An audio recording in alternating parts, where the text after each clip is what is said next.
Hey guys, it's Margarita Yang, recording right now from Central Park in New York City. I've been back here in New York City for 4 times in the last 6 weeks ever since I started working fully remote, because I just felt like I needed to remember my roots and who I was, because being subjugated to getting undermined at work for the last 2 years kind of made me forget who I really was. So I needed that reminder, and it's been great because my health is completely back to normal. In the last so yesterday was the very first day in the last 9 months I didn't have any acid reflux, and today half the day is over and I haven't had any acid reflux either. So I'm on a good track. I'm picking myself back up and putting my life back in the right direction.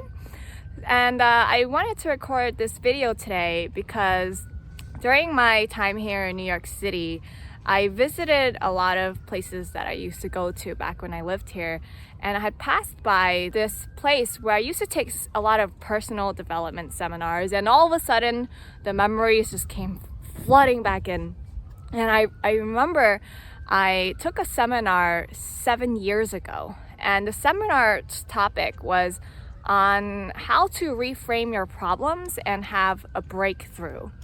So how do you go about reframing your problems and having a breakthrough? Well, every time you want to do something and you give yourself a reason on why you can't have it. For example, I want to play piano and be a professional piano player, but I didn't start learning piano as a kid. We always say something after what we want with but, and then we have a reason for why we can't have the things that we want in our lives.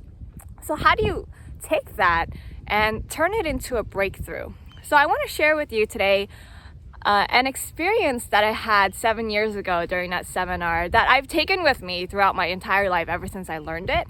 And getting into that proper mindset has helped me overcome a lot of those negative thoughts that self-sabotage a lot of people. 7 years ago, just a little before I was taking that seminar, I had made up my mind, and I had decided that I want to become financially independent, and I want to make it a goal of mine, not just for myself, but also for the people around me. So while I'm on my own track to becoming financially independent, I want to bring up all the people around me to also achieve financial independence. So, not just help myself, but help the people around me.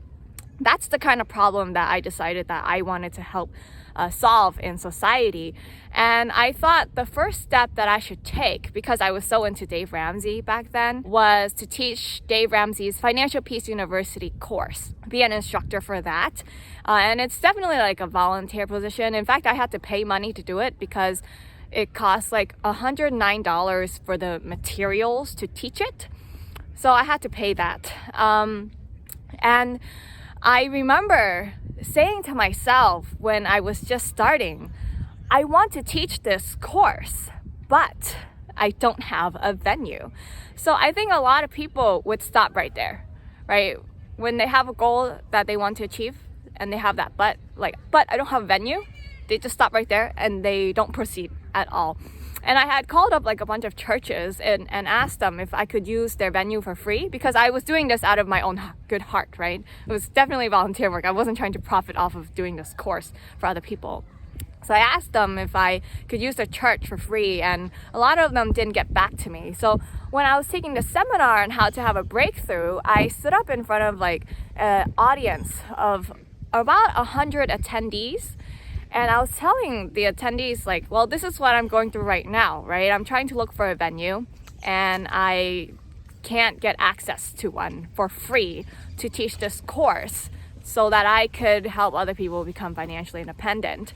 And people were very, very inspired because they thought I was very courageous. But somehow, after that moment when I spoke in front of those 100 people, a man named Howard Tumier, he came up to me and said, "Hey Annie, I have a space for you that you can use for free. The only thing is that it's in Long Island, so it's just a little far." And I remember those thoughts coming into my head. I said, okay, So in the seminar, they were teaching you how to reframe your problems and turning them into breakthroughs. So you take everything that you say, like for example, in this situation, I have this opportunity to use this free venue, but it's very far away. I had Googled it, and it turns out that it would be a 2-hour commute just for me to get there. I remember saying, I want to use this venue, but it's very far away. So you take the but, remove the but from the sentence, and you replace it with the word and. So then it becomes, I have this opportunity to use this free venue, and it is very far away. So basically, you don't use that second part of the sentence as the reason why you cannot do what you want to do. Instead, you separate it, and you realize that those are two completely separate things. Okay, so you take those two parts of the sentence and you realize that one doesn't have to affect the other part of the sentence. And all of a sudden, the second part of a sentence no longer becomes a reason or an excuse, but rather it just simply becomes a situation that you can work with, right? Because a lot of times we look at these reasons for why we can't have what we want, and we don't see them as situations to merely overcome, situations that can be handled and solved, that can be worked with, right? We view them as something that can't be overcome. But when you reframe it as, I have this opportunity to use this venue for free, and it is very far away, well, all of a sudden, that's a workable situation. So I said to myself, okay, well, that just means that I need to free up one day of my week so that I could teach this every single week. And I cannot book any other commitments on that day of the week because it's going to take me 2 hours to get there and 2 hours to get back. It took, it was like 4 hours of my day just for the travel time, right? So I did just that. Every time that thought came up to me, I just said, I can work with this. I can rearrange my schedule and manage my time so that I can teach this course. I cannot let the fact that it's far away stop me from teaching this. So I did end up using that space thanks to Howard. But like every time as things came up, so later when I was actually doing that course, I got 2 students show up on the first day. And then on the second week, one of them dropped out and never explained to me why she didn't want to come back. So on the second week, at that point, I had only one person to help. I don't know, guys, like traveling 2 hours just to go help one person with their finances, I think a lot of people at that point would also just say, forget it. It's a lot of time to commit just to help this one person. And not only that, but do it for free, right? Pay $109 for the materials, teach this one person for free with your own time. And also, each time I took, so the way I got there was I went to community college at the time. So right after I was finished with my classes for the day, I went to go teach that class in Long Island, right? It took me 1 bus, 1 MTA train, and 1 Long Island Railroad to get there. And with all the fares that I had to pay, it cost me $10 to get there and $10 to get back. So just 1 week, it was about $20 worth of fares. And so over the course of, this was a 10-week course, right? So over the course of 10 weeks, the travel cost for me was actually $200. So really, I had sunk about $309 out of my own money just to help this one person with their finances. But, I said to myself, okay, I want to teach this course and I only have 1 student, So that's also workable when you reframe it as, and I only have 1 student. Because when I say it like that, I say, okay, well, it's my first time teaching this and I have only 1 student. I will teach this again in a few months and I will get more students. I will use this 1 student as my guinea pig on how I can learn to teach better. I will take all my time and all my energy and focus my efforts on just helping this 1 person and see what I can learn from this experience. And then the next time I teach it again, I'll be even better because I'll have more experience in knowing how people can help overcome like what they're going through. And I really dedicated a lot of my time and effort to helping this lady.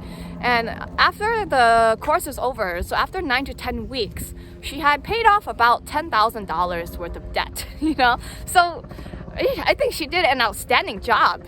I just want to share with you today, that is how you take the problems that you're experiencing, and every time you tell yourself a reason on why you can't have what you want to have, just reframe it. Reframe it and say, I want to do X, and this is what I'm going through right now. Instead of saying but. Remove the but from your vocabulary. I take this, and every time I'm going through something, I use it. Like, for example, like right now, trying to start my own company. Not trying to, but I actually did start my own company. Right now, starting my own company, I say to myself, I've never done this before, right? I want to grow and scale this company exponentially, very quickly.